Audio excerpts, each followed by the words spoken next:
What is up, everyone, and welcome to part 3 of my Morgan guide. And today we won't be going into any theory crafting. We're not going to be talking about basics. This is going to be about technology, technological advancement. In other words, bits and pieces of information that'll help you get a leg up on your opponent in certain situations. So without further ado, let's get to it, Morgan players. You can't escape.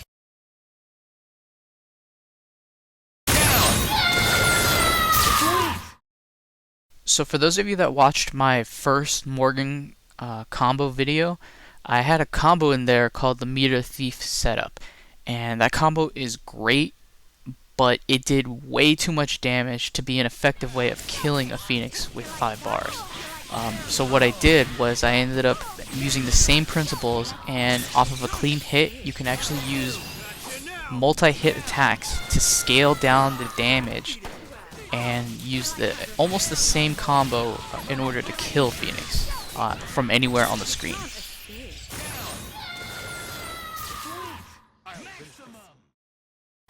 The problem with this combo is it's pretty hard to do, and that's because it's pretty timing intensive, and if you mess up on it, that's your only shot.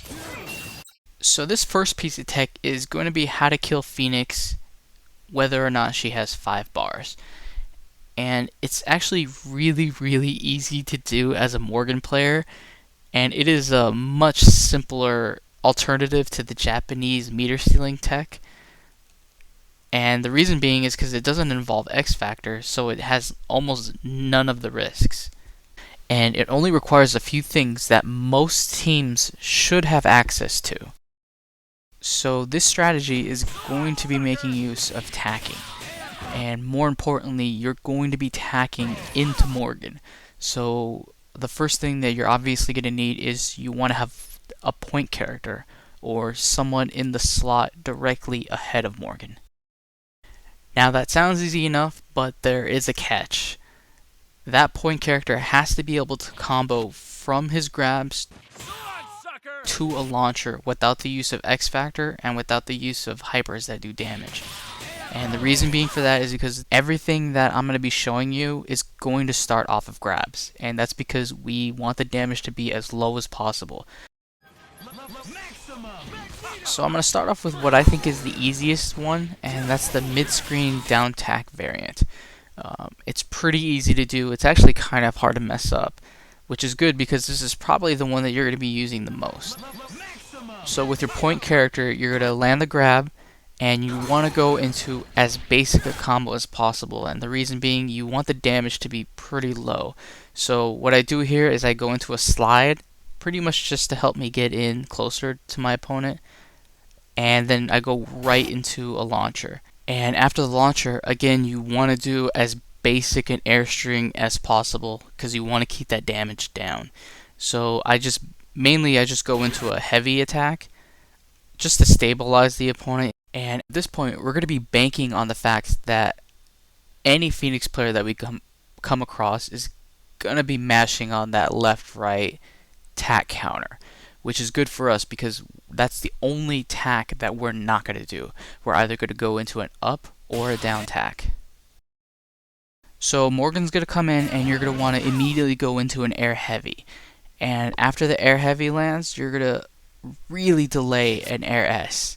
And you want to delay it because it'll ensure two things. One, you don't want to float your character too high, so it'll prevent that. And two, it will allow all 3 hits of Morgan's shell kick to land.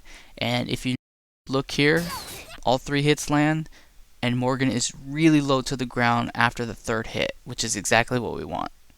So that hard knockdown is going to allow us to go into Morgan's finisher. And the finisher is just Morgan's special fireball canceled into a Shadow Servant.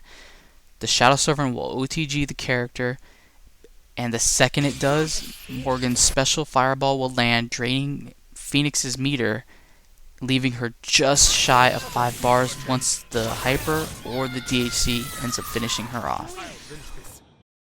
So that was the easiest version.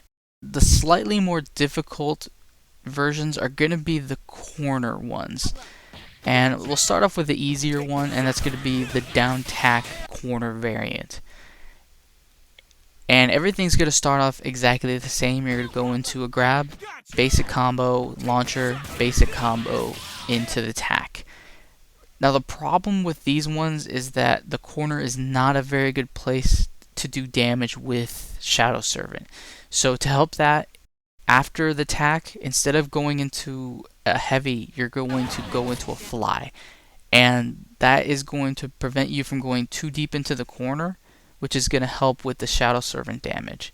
So you're going to go into a fly, and then you're going to immediately go into an unfly. And then on the way down, you're going to land the S. Again, you want to be as low to the ground as possible after the third hit, and then you're going to go right into the finisher.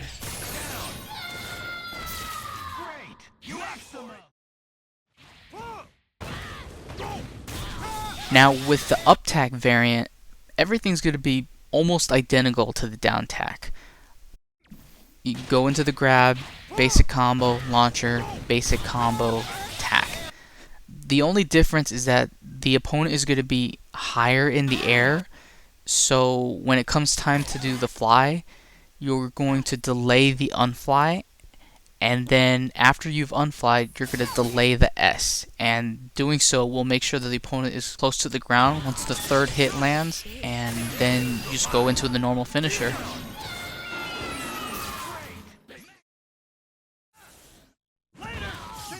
Now the up tack mid-screen variant is going to be the hardest one to do, and it's not that it's overly difficult, it's just the other versions are so much easier than this one. But I guess if you want to swag out a little bit, everything starts off exactly the same as the other versions. Go into the grab, basic combo, launcher, basic combo, tack. But for this version, we want to immediately stop Morrigan's forward momentum and start falling. So what we're going to do is we're going to go into a fly and then immediately unfly. And the timing on this has to be pretty tight. At this point, it's going to get a little bit tricky. You're going to go into a down air dash, and again, you want that down air dash to be as low to the ground as possible, so you're going to delay it a little bit. But if you remember, there is an air dash threshold, and if you're below a certain point, the game won't allow you to air dash. So you want to be low, but not too low. So after the down air dash, you're going to immediately go into S, and the timing is, again, kind of tight for this. And because the timing is tight, you might have a few issues with accidental down tacks, so it might take a little bit of practice. So if your timing is good and your air dashes are clean and you're low to the ground, Morrigan will sort of scoop underneath your opponent so that when the S lands, her forward momentum will carry her to a position where she'll have decent spacing to land the finisher.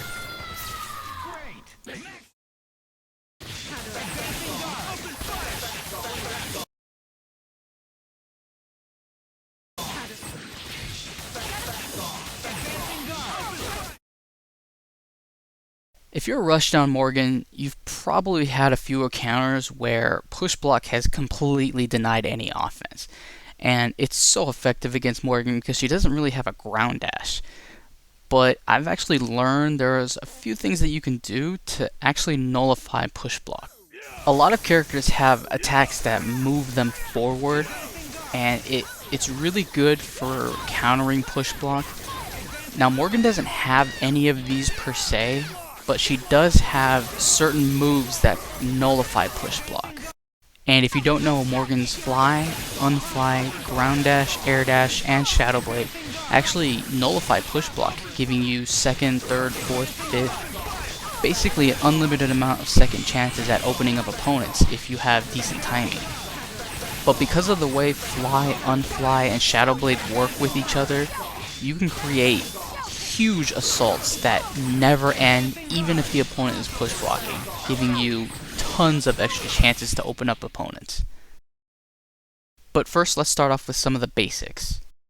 So I'm going to throw out an attack with Morrigan, and the opponent is just auto set to push block it. Notice how far Morrigan gets pushed back.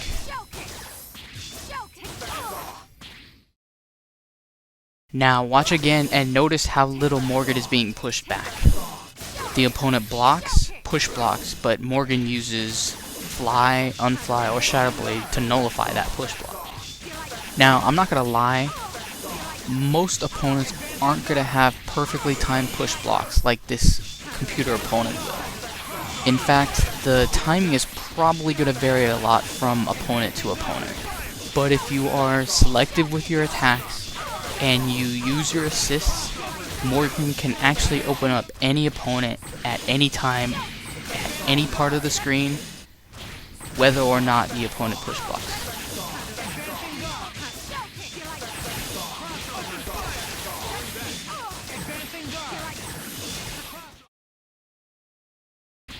So here's a pretty basic and easy example of how to use push block nullifying to open up an opponent. And if our timing is good, there's actually very little that our opponent can do to stop it. So you're going to throw Morgan at your opponent with a heavy. And at this point your opponent has two options. They can either block the attack or push block the attack. But because Morgan then goes into a Shadowblade, even if they choose to push block the attack, the Shadowblade should cancel out the push block. But in reality, the setup works regardless if they push block or not, because Morgan is then going to go into a fly and then go into a down air dash. And right as the opponent comes out of block stun or push block stun, Morgan is close enough to go right into a grab, and the timing is just perfect. Here's another pretty simple and basic setup that you can do that will give you second, third, maybe even 4 chances at opening up an opponent. So for this setup, you are going to want your opponent to be on the ground, or at the very least be close to the ground. You're going to come at your opponent with an air dash, and it works best if you have cover from an assist, but you're going to go into a heavy. And again, this is going to be the heavy to Shadowblade setup. And the timing for this, you want the timing of the Shadowblade to be as late as possible, because your opponent only has one chance to push block that heavy. And if he misses that chance, the setup works regardless. So if your opponent push blocks that heavy, the Shadowblade should cancel it out. But even if it doesn't, the setup will still work. But after you go into the Shadowblade, you're going to immediately go into fly, and during this time your opponent should be either in block stun or push block stun. The second you go into a fly, you're going to call out an assist, and then you're going to immediately go into a down air dash and then go into another heavy. So if your opponent blocks that heavy, that's fine. If he push blocks that heavy, that should be fine as well, because you're going to go into an unfly. And again, since you're only dealing with a single attack, the timing window on the push block is pretty strict, so it should be fairly easy to time the unfly to cancel out the push block. So if you timed everything nicely, you should have just canceled out your opponent's push block, leaving you directly in front of your opponent while your opponent's in block stun. And also at this time, your assist should have come out by now, adding in more block stun, giving you a great opportunity to go high, low, or even into a command grab to open up your opponent.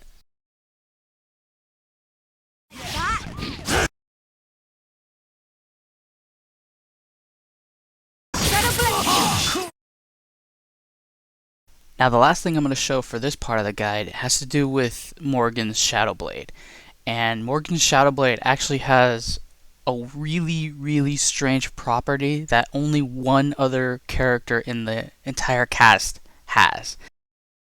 Now, I brought this up at the very end of my first Morgan guide, but it was really easy to miss, and that's because I just kind of threw it in at the last second. I didn't really show you how to do it. I didn't explain how it works. I didn't explore any potential with it. But for this guide, I'm going to do all those things. Now here's what it is and how it works. When Morgan does the ground version of her Shadowblade, any 3 strengths, light, medium, or heavy, Morgan is always given at least 2 air dashes in the air before she touches the ground. And this only works if she uses her ground Shadowblade to get into the air. It won't work with her jump. After I found this out, I wanted to see what other characters were able to do this. So I checked every single character that had an air dash that also had an attack that left them airborne. And I was only able to find one other character able to do this, and that was Phoenix.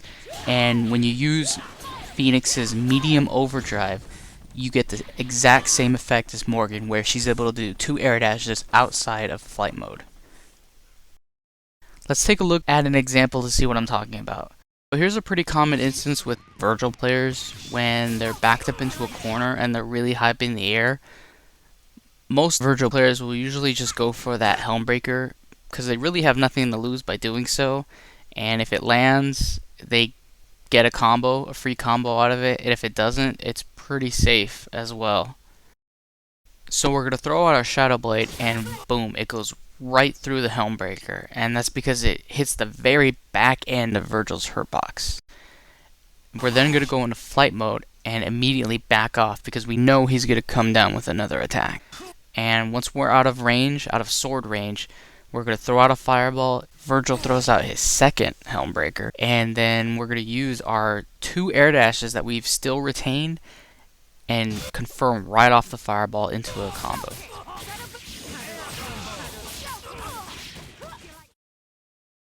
Something else that Shadowblade really helps with is full screen pressure from other zoning characters. Characters that can zone just as well, if not better than Morrigan, will often spam to simply prevent Morrigan from spamming herself. And you can even use Shadowblade to quickly get you out of the corner to put yourself in a position where you can turn the tides on the spam war, or you can thread the needle and get from full screen onto your opponent in a flash. And because Shadowblade doesn't count as a super jump, you can actually use assists with it. It also moves you further, higher, and faster than a normal jump would, which allows you to do some pretty crazy full screen fireball confirms if you use assists with it. Not to mention, it's another great way of getting across the screen quickly and safely with coverage if you're a rushdown Morrigan. So yeah, try it out, play around with it, and you'll probably be surprised at what you can find. So if you've learned something, you know the drill. Like, comment, or subscribe if you want to get in on some of the future tech videos, guides, or gameplay commentaries. But for now, as always, thanks for watching, and I'll catch you guys next time. Peace.